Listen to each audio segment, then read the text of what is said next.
ಇನ್ನು ಬಿಜೆಪಿಯ ಬಣ ಬಡಿದಾಟ ಈಗ ಮತ್ತೊಂದು ಹಂತಕ್ಕೆ ಹೋಗ್ತಾ ಇದೆ. ವಿಜೇಂದ್ರ ಹಾಗೂ ಯಡಿಯೂರಪ್ಪ ವಿರುದ್ಧ ಲೆಟರ್.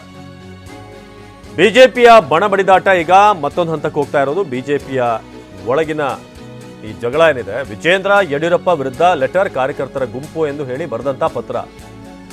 ಆರ್ಎಸ್ಎಸ್ ಮುಖ್ಯಸ್ಥ ಭಾಗವತ್ ವಿಳಸಕ್ಕೆ ಬರೆದಂತ ಪತ್ರ. ಅಪ್ಪ ಮಗ ಸಿಎಂ ಡಿಸಿಎಂ ಒಳಗೆ ಒಂದು ಒಪ್ಪಂದ ಮಾಡ್ಕೊಂಡಿದ್ದಾರೆ. ಇವ್ರ ನಡುವೆ ಒಂದು ಅಂಡರ್ಸ್ಟ್ಯಾಂಡಿಂಗ್ ಇದೆ. ಅಡ್ಜಸ್ಟ್ಮೆಂಟ್ ಪಾಲಿಟಿಕ್ಸ್ ಮಾಡ್ತಿದ್ದಾರೆ ಅಂತ ಅಪ್ಪ ಮಗ ಸಿಎಂ ಡಿಸಿಎಂ ಜೊತೆಗೆ ಒಳ ಒಪ್ಪಂದ ಮಾಡ್ಕೊಂಡಿದ್ದಾರೆ. ಬೈ ಎಲೆಕ್ಷನ್ ನಲ್ಲಿ ಸೋಲೋಕೆ ಏನ್ ಕಾರಣ ಅನ್ನೋದನ್ನ ಈ ಪತ್ರದಲ್ಲಿ ಉಲ್ಲೇಖ ಮಾಡಲಾಗಿದೆ. ಮೋಹನ್ ಭಾಗವತ್ಗೆ ಬರೆದಂತ ಪತ್ರ ವೈರಲ್ ಆಗಿದೆ. ಈ ಪತ್ರದಲ್ಲಿ ಬಿಜೆಪಿ ಕರ್ನಾಟಕದ ಬಿಜೆಪಿ ನಾಯಕರು ಏನ್ ಮಾಡ್ತಿದ್ದಾರೆ, ಅದರಲ್ಲೂ ಯಡಿಯೂರಪ್ಪ ವಿಜೇಂದ್ರ ಅವರು ಮಾಡ್ತಿರೋದೇನು ಅನ್ನೋದ್ರ ಬಗ್ಗೆ ಒಂದು ಲೆಟರ್ ಅನ್ನ ಬರೆಯಲಾಗಿದೆ. ಮೋಹನ್ ಭಾಗವತ್ ಅವರಿಗೆ ಕಳಿಸಿರುವಂತಹ ಒಂದು ಪತ್ರ ಇದು.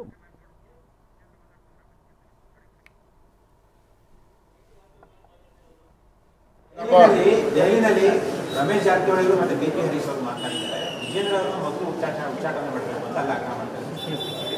ಹರೀಶ್ ಹೆಸರು ಮುಂದೆ ಏನಿದೆ, ಬಿಪಿ ಇದೆ. ಸ್ವಲ್ಪ ಅವರು ಸಹನೆನ ಕಳ್ಕೊಳ್ತಾರೆ ಅವಾಗ ಅದೇನಾರು ಇರಲಿ. ಅವರು ಕೂಡ ನಮ್ಮ ಶಾಸಕರಿದ್ದಾರೆ, 2ನೇ ಬಾರಿ ಗೆದ್ದಂಥ ಶಾಸಕರಿದ್ದಾರೆ. ಇನ್ನು ಬೇರೆ ನೋಟಿಸ್ಗಳು ಎಲ್ಲವೂ ಕೂಡ ಕೇಂದ್ರದ ರಾಷ್ಟ್ರೀಯ ನಾಯಕರ ಮುಂದೆ ಇದೆ, ಎಲ್ಲವನ್ನು ಕೂಡ ಗಮನಿಸ್ತಾ ಇದ್ದಾರೆ. ವಿಚಾರ ಸಂಬಂಧಪಟ್ಟಾಗ ಅಸಮಾಧಾನ ವ್ಯಕ್ತಪಡಿಸ್ತಾ ಇದೆ.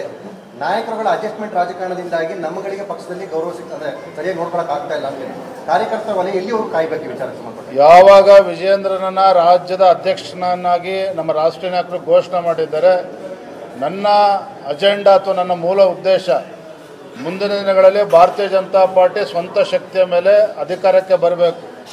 ಎರಡನೇದಾಗಿ ಏನು ಅಡ್ಜಸ್ಟ್ಮೆಂಟ್ ರಾಜಕಾರಣ ಅಂತೇಳಿ ನಮ್ಮ ಕೆಲವು ಕಾರ್ಯಕರ್ತರು ಮುಖಂಡರಲ್ಲೂ ಕೂಡ ಅಭಿಪ್ರಾಯ ಇದೆ, ಅವೆಲ್ಲದಕ್ಕೂ ಕೂಡ ಇತಿಶ್ರೀ ಆಡಬೇಕು. ಆ ನಿಟ್ಟಿನಲ್ಲಿ ನಾನು ಪಕ್ಷಕ್ಕೆ ಶಕ್ತಿ ತುಂಬತಕ್ಕಂಥ ಕೆಲಸ ಮಾಡ್ತಾ ಇದ್ದೇನೆ. ರಾಜ್ಯದ ಅಧ್ಯಕ್ಷನ ಪ್ರಾಮಾಣಿಕವಾಗಿ ದುಡಿತಾ ಇದ್ದೇನೆ. ಸರ್, ಯತ್ನಾಳ್ ವಿರುದ್ಧ ಅಷ್ಟೇ ಶಿಸ್ತು ಕ್ರಮ, ಅವ್ರ ಸುತ್ತ ಇರೋರ ವಿರುದ್ಧನೂ ಆಗುತ್ತಾ? ಯಾಕೆ ಅವರನ್ನು ಸುಮ್ಮನೆ ಬಿಟ್ಟಿದ್ದೀರಾ? ಈಗಾಗಲೇ ಕೇಂದ್ರದ ವರಿಷ್ಠರು ಗಮನಿಸ್ತಾ ಇದ್ದಾರೆ. ಶಿಸ್ತು ಕ್ರಮ ಕೈಗೊಳ್ಳಬೇಕಾ, ಈಗ ಸುಮ್ಮನೆ ಬಿಡಬೇಕಾ, ಎಲ್ಲವೂ ಕೂಡ ತೀರ್ಮಾನ ಮಾಡ್ತಾರೆ. ಥ್ಯಾಂಕ್ ಯು, ಧನ್ಯವಾದ. ವಿರೋಧಿ ಗುಂಪು ಅಣ್ಣ, ಬೇರೆ ಇಂಟ್ರೂ ಅರೇಂಜ್ ಮಾಡಿ ಬರ್ತೇನೆ, ಯಾಕಿಲ್ಲ ಮುಗಿಸ್ತೀಯಲ್ಲ. ಇದು ಸಭೆಯ ನಂತರ ಮಾತನಾಡಿರೋದು ಬಿಜೆಪಿಯ ರಾಷ್ಟ್ರೀಯ ಪ್ರಧಾನ ಕಾರ್ಯದರ್ಶಿ ದೀಪಕ್ ಅಚ್ಚುಗ್ ಅವ್ರ ಜೊತೆಗೆ ಮಾತನಾಡಿದ ನಂತರ ಏನೇನಾಗ್ತಿದೆ ಸದ್ಯಕ್ಕೆ ಒಂದು ಪತ್ರ ಕೂಡ ಬರೆಯಲಾಗಿದೆ. ಈಗ ಅಂದರೆ ರಾಜ್ಯದಲ್ಲಿ ಸಿಎಂ ಡಿಸಿಎಂ ಜೊತೆಗೆ BY ವಿಜೇಂದ್ರ ಹಾಗೂ ಯಡಿಯೂರಪ್ಪ ಅಡ್ಜಸ್ಟ್ಮೆಂಟ್ ಮಾಡ್ಕೊಂಡಿದ್ದಾರೆ. ಆ ಕಾರಣಕ್ಕೆ ನಾವು ಬೈ ಎಲೆಕ್ಷನ್ ಸೋತಿದ್ದು ಅಂತ ಈಗ ಒಂದು ತಂಡ ಬರೆದಿರುವಂಥ ಪತ್ರ ಅಂತ ಹೇಳಲಾಗ್ತಾ ಇದೆ.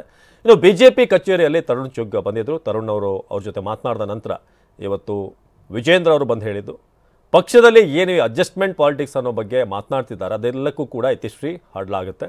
ಜೊತೆಗೆ ಯತ್ನಾಳ್ ಅವರ ವಿರುದ್ಧ ಏನು ಕ್ರಮ ಆಗಬೇಕು ಅದರ ಬಗ್ಗೆ ಹೈಕಮಾಂಡ್ ತೀರ್ಮಾನ ಮಾಡ್ತಾರೆ ಅಂತ ತಿಳಿಸಿದರು.